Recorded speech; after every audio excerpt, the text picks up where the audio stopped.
If you walk into Neon Works when Deb Slacken is making a neon sign, this is how you'll find her, with a piece of glass in her hands and in her mouth. You can see it starting to bend, starting to heat up, and then I just puff a little bit of air. It's a process that requires her full attention, as she takes the glass tube from the flame to the table to blow air into it and shape it using a wooden block. Then it's back to the fire. You can see it's starting to get soft, heat it up, and the last thing I'll do is heat the outside of the glass and then blow a little bit of air into that tube. It's something Slacken does over and over again until she creates the perfect shape. Next, it's time for her to connect it to the manifold, which is a vacuuming system that removes all impurities. Whatever that's in there, I just want to make sure that there are no leaks in the tube. She then fills the tube with a mixture of two gases, neon and argon. Even though the naked eye can't see them at first, just wait until it's connected to a transformer. And that's the neon tube. This much attention to detail with every job Slacken does Very tactile. is what's kept the lights on at her shop since 1994. I think you need patience, right? You need some coordination, but over time, things get easier. Although the New Yorker graduated from Pratt University in industrial design, after spending time in shops around glass vendors, she decided to pursue it. I left a very nice job in New York for a very nice marketing and design firm with every perk that a kid out of college could have wanted. It was the 80s. And I left and I went to Tennessee and I learned how to bend glass. 6 years later, Slacken moved to the Queen City, opened Neon Works, and ever since has been striving to not only satisfy her customers, but make lasting connections with them. I did some searching and came across Deb.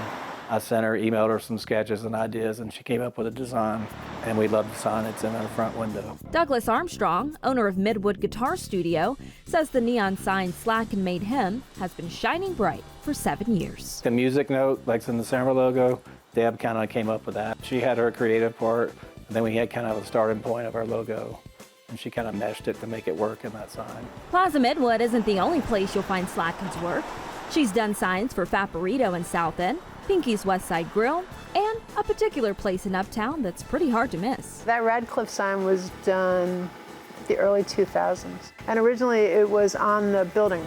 I like the Radcliffe sign, and I say that because it's probably our iconic sign that everybody knows. While neon signs may catch your eye quicker, there are other signs all throughout Charlotte that we pass by every day, not giving them much thought. South End rebranded, so if you see all the stop signs and the street signs, they have their little logo on top, so we actually designed and fabricated, so it was like 180 signs. Glenn Nosek is the owner of ACSM Incorporated, And now we're going to go into the fabrication shop here. located in the same building, just a few feet away from Neon Works. They also create signage for apartment complexes, parks, and different cities. It's an opportunity to just do more than just create a message. You can be really creative at it and just make something that people will remember aside from what it says. In order to make memorable products, it takes all hands on deck from their hardworking 10-person team.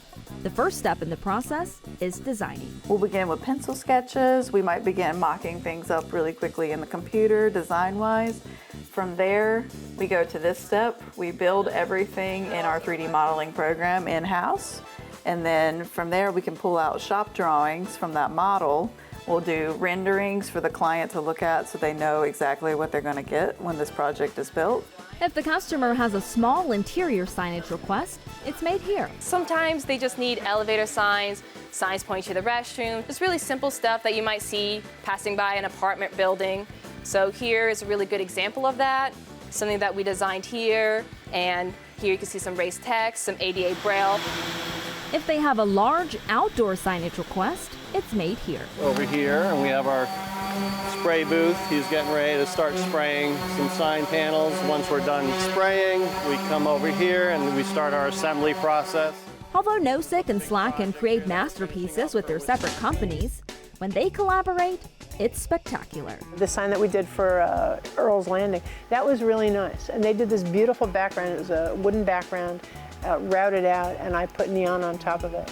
They're great to work with. Slacken says she's proud to know that in their industry, there's more collaboration than competition.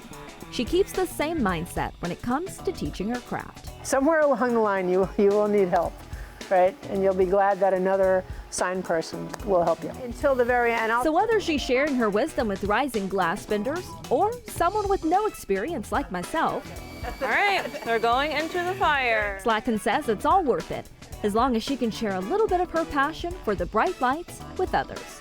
For Carolina Impact, I'm Dara Khalid. Thanks for watching, and if you don't want to miss any more great regional stories, please subscribe to our PBS Charlotte YouTube channel.